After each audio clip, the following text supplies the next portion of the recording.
Go inside the Crimson Tide with your hosts Rodney Orr and Gary Harris, keeping you informed on everything Alabama. And now, Tider Insider TV.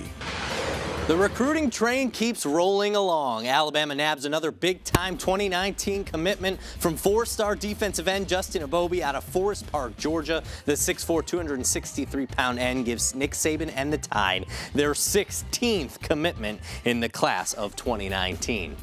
Good evening, everyone, and welcome into Tider Insider TV, presented each and every week by Buffalo Rock. Gary Harris and Rodney Orr are both on vacation. Wish I could be with them. But I'm Brandon Kamerman filling in. Rodney will join us on the phone coming up shortly. I'll ask Rodney to break down this latest commitment. He'll also join me for phone calls, emails, tweets. That's coming up later in the program. But first, thanks to Buffalo Rock, we have Pepsi Max, zero sugar. This is Gary's favorite, so I figure I'm filling in for a week for Gary, so I might as well drink some Pepsi Max.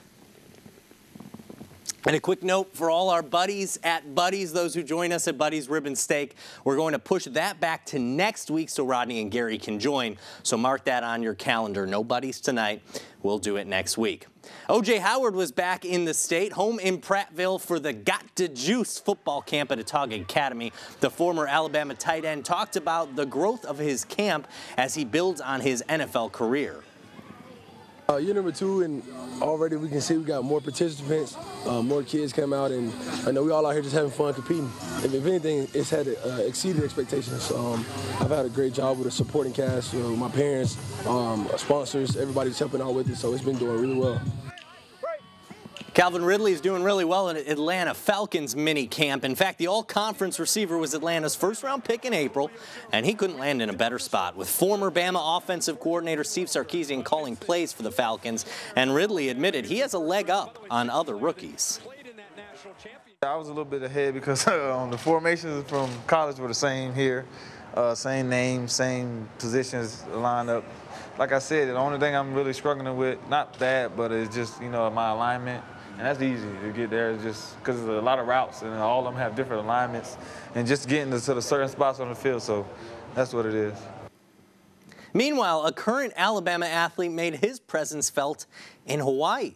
Josh Sedino, a junior on the Crimson Tide golf team, was on vacation in the Aloha State and decided, hey, why not compete in the local amateur golf tournament? So he did, and he won. Sedino won the Manoa Cup, Hawaii's most prestigious amateur event. He said it was a friend from California, David Fink, who convinced him to take on the challenge. We've talked over the years about me coming back and playing and potentially winning it and joining him as a former champion. And it's awesome to join names like him and some of the other people, Brandon Kopp and other people that have won this tournament. Even though I'm from California, I go to school in Alabama, Hawaii's played a large part in my life. Spam and eggs for breakfast all the time. We come here almost every year to visit family, and Hawaii plays a huge part in my life, even though I'm not necessarily from here. And a little closer to home, former Alabama golfer Drew Love picked up his first professional win at Oxmoor Country Club in Louisville, Kentucky. Love won the Swing Thought Tour event by 4 strokes, shooting a course record 62 in the 3rd round. He picks up a $10,000 purse along with the Louisville Slugger baseball bat and, hey, some Kentucky bourbon. Don't go anywhere. Rodney Orr joins me next. We'll discuss this new redshirt rule. I want to ask Rodney about that. And possibly the end of the one-and-done rule in college hoops. Colin Sexton was a prominent one-and-done here at Alabama. He'll be drafted later this week. Rodney and I will discuss.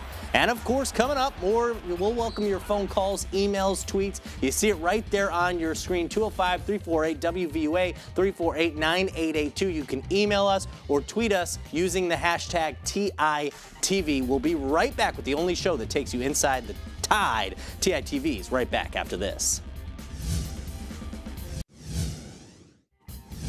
Finally, the Brandon Kennedy saga draws to a close. The former Alabama offensive lineman is transferring. We knew he was going to transfer. We just didn't know where. He's going to transfer to Tennessee. Debating between Tennessee and Auburn, he is going to go be a Vol. After the SEC changed its rules prohibiting schools from banning graduate transfers within conference, Kennedy announced his intent to join Jeremy Pruitt and the Vols. He has 2 years of eligibility remaining. He could compete for a starting job this fall. Welcome back to Tider Insider TV. I'm Brandon Kamerman. Gary Harris and Rodney Orr are both on vacation. We're trying to get Rodney on the phone right now. We're having some technical difficulties with our phone lines, but Rodney will join us, and he'll take your phone calls, he'll take your emails and tweets coming up later in the program. When Rodney comes on, we're going to talk to him a little bit about Justin Ebobi, this great recruit that Alabama just signed. We're also talking about this one-and-done rule, which could be changing. You see some of Ebobi right there. I was cutting highlights of this guy, and I'm going to talk to Rodney about this. I'll be honest with you. Watching him on film was an incredible experience because, I mean, I've cut a lot of highlights for this show specifically and for all the recruiting that we cover. Ebobi's a beast. I mean, you can kind of see on some of these highlights right here. Watch him right here. He's in the backfield on nearly every single play. I want to get Rodney's take because this is another big get for Alabama, and they just keep rolling. 16 recruits, 16 commitments in the 2019 class, and Ebobi's just the latest, and you know, they're still just going strong. There's a lot of guys who were on campus this week, a lot of guys who will be on campus, so the Crimson Tide just keeps rolling along. And I'm just asking, we don't have Rodney on the phone right now? All right. Let's take a quick break, and let's see if we can get Rodney on the phone during the break, and we'll talk more about all these topics coming up right after the break. Stay with us on TITV. We'll be right back. Thanks for keeping it with us on Tider Insider TV. I'm Brandon Kamerman, filling in for Gary Harris. Rodney's on vacation, but even on vacay, Rodney kind enough to join us here on the show that has his namesake, TITV. Rodney, how are you? You there, Rodney? I'm with you. Oh. Yes, I'm here, Brandon. I'm doing great. How are you? Oh, I'm doing great. You're up in Iowa, am I right? Visiting family? No, not this time. I'm in the sun, and I'm in Gulf Shores. Oh, good for you and Gary both. Why didn't you guys invite me? Of course, here. I'm happy to be here, you know, with you guys, and I'm glad you're in on the phone, Rodney. I wanted to ask you, we were talking a little bit before the break about this Justin Ebobi, this defensive end out of Forest Park, Georgia. I was cutting his highlights, and he looked like a beast to me. I mean, he was in the backfield on every play, just looked like an incredibly gifted defensive end. What have you seen from him? Yeah, he really is. I mean, you know, Brandon, we said weeks and weeks ago on the show that I really felt like that Alabama had a chance to have the #1 offensive and the #1 defensive line classes in the country. And I think with the addition of Justin Ebobi, that they certainly have an opportunity now on the defensive line. They have Antonio Alfano, who's another outstanding, you know, defensive lineman that they have committed, K. Dell, Rashad Cheney. They are in on several other top defensive linemen, but Justin Ebobi is a fantastic talent. He's a little bit raw, like most of them are at this stage, Brandon, but that's what makes it really exciting because you see all the potential that he has. You look at his first step. You know, he has a really quick first step off the edge. You can move him inside. He can play inside or outside. He's about 6'4", 268 pounds, 270 pounds, a guy that's going to get bigger and a lot better. And the good thing is he plays with a lot of intensity. That's kind of what I was seeing, too, is just his incredible explosion. And, you know, at the line of scrimmage, he just makes incredible moves. Now, this is no, you know, surprise with Alabama and the recruiting. But as we're starting to see some of these new coaches make their mark, what I'm seeing is, again, nothing new for Alabama, but recruiting all over the country. And you know, here's from Georgia, but obviously, you know, getting recruits from Maryland and getting recruits from all over. What have you kind of seen the early going from some of these new recruiters, these new coaches on the Alabama staff? Well, I just think as a whole, they're probably being more aggressive early on than they were as opposed to last year, Brandon. You know, the early signing period was something they had to kind of figure out. And I think last year they figured out that now that as moving forward, the best thing to do was to really start being aggressive early. Much earlier than maybe they were last year, and I think that's what we're seeing right now. Rodney, last week the NCAA made some tweaks to the redshirt rule. Now players can play up to 4 games and still earn redshirt status, which means those 4 games essentially won't be used against their eligibility. Obviously, this is a rule that could have an effect on Alabama players. One guy that jumps off the page at me is J.C. Hassenauer, who had to play, you know, in limited time his freshman year, sort of killed that year of eligibility. He could have used this rule, obviously, gotten another year of eligibility. What are your thoughts on the changes to the rule?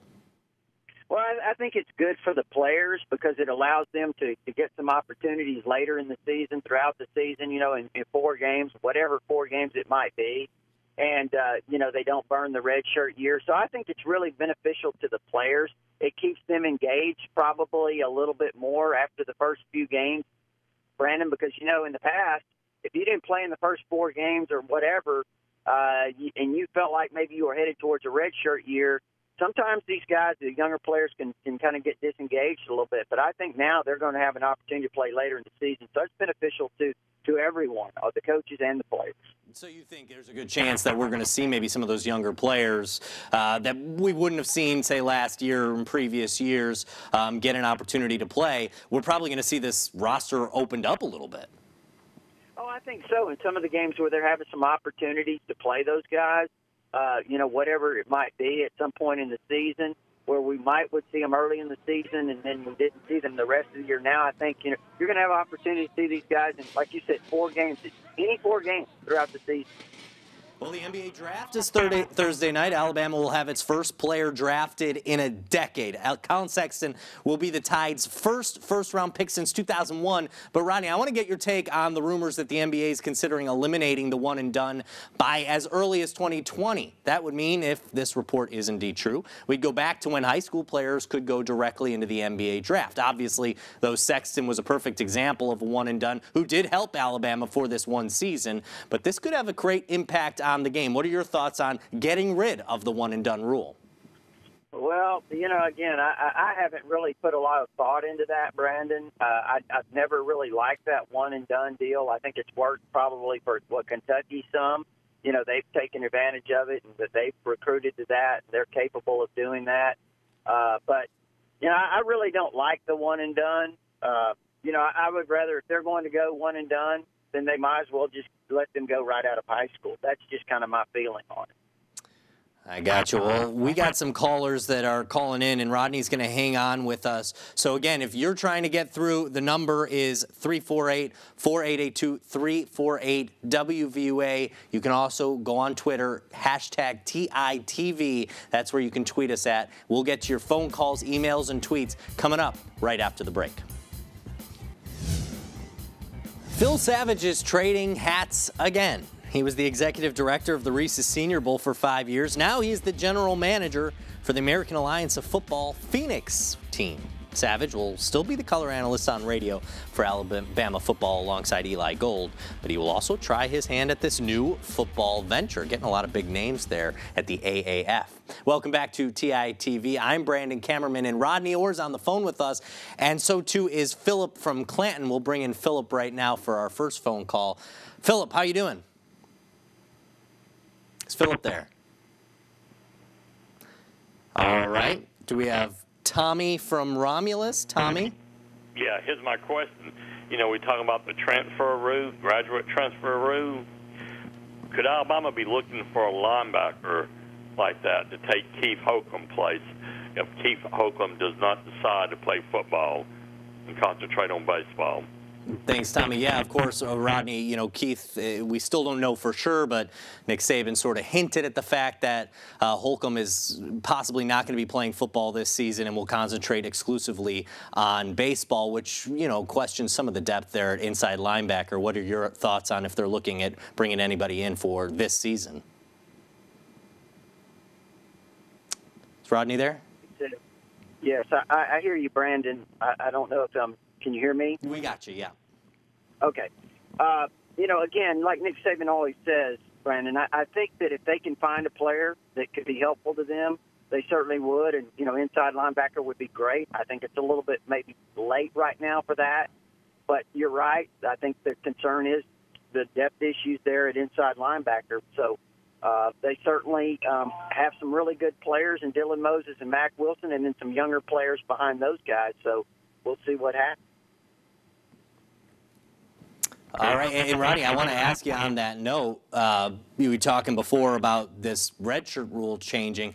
Any of those, incoming freshmen who maybe could provide some of that depth without burning their redshirt year this year? Yeah. That's a great question, Brandon. Perfect. Jalen Moody's a guy that is coming in that really was probably underrated. Conway South Carolina, a guy that Alabama jumped in on late. He reminds some people of Sean Dion Hamilton. He's a little bigger, probably taller, certainly about 6'2", 230, and good-looking player, very heady, instinctive player. And he's a guy that I would keep an eye on. I think he's got a chance to make some noise at inside linebacker. We'll see come August camp. All right, let's go to Bale in Moundville. How are you? Hey, this is Dale. Yeah, Dale, how are you? Yeah, I'm good. I just wondered if there's any concern about the two incoming freshmen, Jordan Davis and Chris Barrymore. They're not enrolled yet. The rest of the freshmen are enrolled. I was just wondering if there's anything we need to be concerned about on that. Rodney, what are your thoughts on that? Brandon, I'm sorry, I didn't hear his question. Jordan Davis and Christian Barmore, is there any concern about them being eligible to play? Yeah, no, to my knowledge on Christian Barmore, I think he graduated last week, so I think he should be fine. I have not heard of any concerns about him, the defensive lineman from Philadelphia that signed in February. So I think he'll be fine. As far as Jordan Davis, I know he retook his ACT a couple of weeks ago. At last word, he was awaiting the results of that. Sometimes it takes 3 or 4 weeks before you get those results, so I think we just have to hang tight and see what happens with Jordan Davis, the outside linebacker for Memphis. All right, thank you very much, Dale from Moundville. Do we have anybody else on the phone lines? No phone lines. Let's take a quick break, and we'll come back right after the break. Rodney will hang on with us. TITV will be right back after this. Coach Paul Bear Bryant, who hired CM to be head men's basketball coach at Alabama, said, "I can't describe class, but I know it when I see it." And CM had class. CM Newton sure had class. His memorial late last week, a who's who of college basketball showed up. The former Alabama basketball coach died 2 weeks ago at 88 years old, but he will not be forgotten. And it was quite a sight to see all those big names coming out in Tuscaloosa to remember the great former Alabama head coach. And Alabama hired Glenn Putre as its new rowing coach. Putre comes to the Tide from Gonzaga, where he was a 9-time West Coast Conference Coach of the Year. He replaces Larry Davis, who retired after starting the program and serving after 12 years of serving as the rowing coach here at Alabama. Welcome back to TITV, and remember, we started a new segment last week. We're going to continue this. From now on, there's no end date in sight. It's our Green Track Bama Bingo Trivia Question of the Week, and this week's question is, who holds Alabama's single-game rushing record? Single-game rushing record. The choices are A, Derrick Henry, B, Bobby Humphrey, C, Mark Ingram, and D, Sean Alexander. Those are 4 pretty good choices there for great running backs in Crimson Tide history. RBU. But hey, go to our Facebook page, WVUA 23's Facebook page, and answer that question. Who holds Alabama's single-game rushing record? You see the choices. You can go on our Facebook page, check for WVUA 23 for a chance to win a Green Track Bama Bingo Free Play Power Pack. And there you go. We still have Rodney on the phone. Am I right about that? Rodney, hey, I wanted to just ask you, we got a little bit of time here. We kind of talked about Justin Aboibi and how big of a recruit he is, and you were kind of touching on it. Where's Alabama recruiting at? Do we think that there could be more coming in the coming weeks? Would not surprise me, Brandon. They've gone through the camps. They're going through the camps, finishing those up. There's a lot of speculation that maybe more commitments could be on the way. And I think Alabama's going to do, from here on out, they're doing an outstanding job, #1 in the country. And I think that even though there's still 6 months left, they're going to close very, very strong. There's not much question about that. And again, we talked about kind of where this program stands and kind of what this program is looking for in terms of recruiting. They're going to close strong, and we know they're going to have a great class. And you mentioned on the line, possibly #1 both on offense and defense. Any other areas you think they're going to try and close hard on specific positions? Yeah, I think they have to do really well at inside linebacker. As we talked about the depth issues there, I think they certainly have to address those. They're going to get some outside guys. They've already got a couple in King Makuta and Kevin Harris. I think they'll get some more guys. that are versatile, can line up and rush the passer. They'll do well in the secondary. They're recruiting a lot of top players. For example, Daxton Hill is an elite safety out of the state of Oklahoma in Tulsa that I just visited Alabama recently. I think they've got a great shot at him. They'll get some receivers, certainly. And I think we mentioned, as we said, the number 1 offensive line class in the country. I think that's attainable in this recruiting class. Hey, we got some time for another phone call, and Rodney will stay on with us. We have Little. Little, how you doing? Oh, no, this is little Kenny Crawford, and let's all remember Chris. He had a stroke, and let's remember him, okay? And our thoughts and prayers. Chris Stewart, okay? Can you say that again? You wanted to ask about Chris Stewart? Yeah, let's all remember him in our thoughts and prayers, okay? Thank you. Yeah, we're all thinking about Chris, and the good news is he seems to be recovering really well. He has the ambitious goal of being back on the Alabama sidelines for Alabama football games just this fall, which would just be an incredible recovery. We're all thinking of Chris, an incredible recovery, and Chris, just one of the great guys around this area. Rodney, you know Chris. He's always got a smile on his face and one of the good guys, and we're all thinking about him. Yeah, it's really miraculous, the situation he went through and his recovery and how rapidly he's recovered. And I saw an article, I guess, here the last day or so that he's doing extremely well, and as you mentioned, he hopes to be back soon. All right, well, we want to thank Rodney for joining us on the phone. And thanks for all of you for watching. Of course, as always, I may be filling in, but I still have the same great apparel from the locker room. My shirt and tie is at the locker room, from the locker room in downtown Tuscaloosa. Go ahead and visit the locker room in downtown. See Alex Gatewood. He's going to hook you up with some great Bama gear, including the original elephant wear. Well, thanks so much for joining us. If you missed any of this tonight, you can catch a replay following the 10 o'clock news. I'm Brandon Kamerman. Have a great night.